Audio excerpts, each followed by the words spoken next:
a little bit further. Even an optimist like Horatio Nelson Jackson must have felt a little bit scared every once in a while, and discouraged every time he looked up into the horizon and saw yet another storm coming over.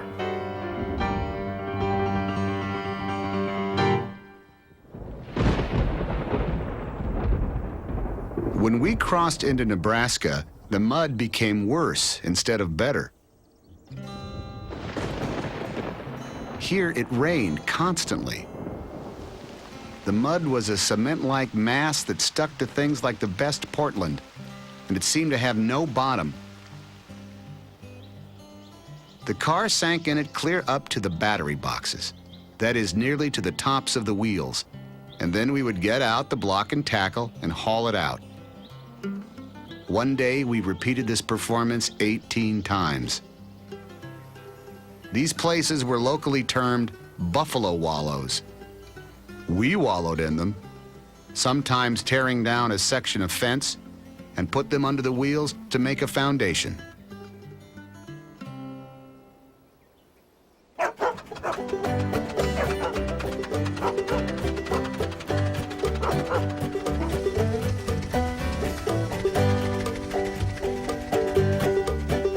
They detoured north for a while, away from the Platte River, picking up speed as they finally found better and drier roads.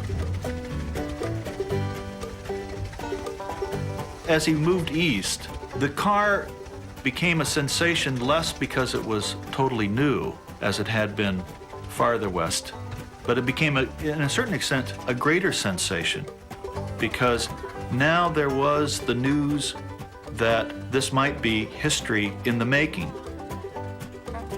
Crocker and Jackson, and particularly Bud, became celebrities because people wanted to come out now and see whether this guy could make it across or not.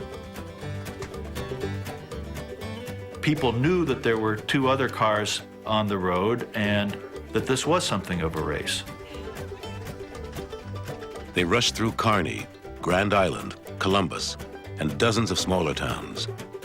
And as the telegraph lines announced their impending arrival in each one, people flocked to see Jackson and his machine. Disappointment was keen, one newspaper reported, when he tore through the towns at a 40-mile-an-hour clip without stopping.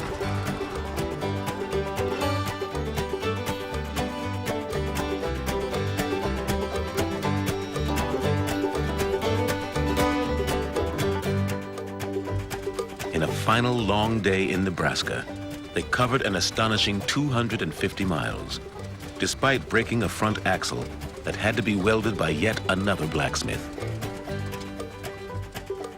And on the morning of July 12th, they rolled into Omaha, near the place where Lewis and Clark had held their first meeting with a handful of American Indians a century earlier. Now, a huge crowd turned out to greet Jackson and his expedition. The Omaha Morning World Herald. The experiences and adventures of the trip have been of an exciting nature, which may be better understood when it is known that he traveled 3,000 miles through a country never before touched by an automobile. Before leaving, the machine will have a thorough overhauling and be put into condition for fast running. Incidentally, half a ton of Nebraska clay, which it has gathered during the past few days, will be removed.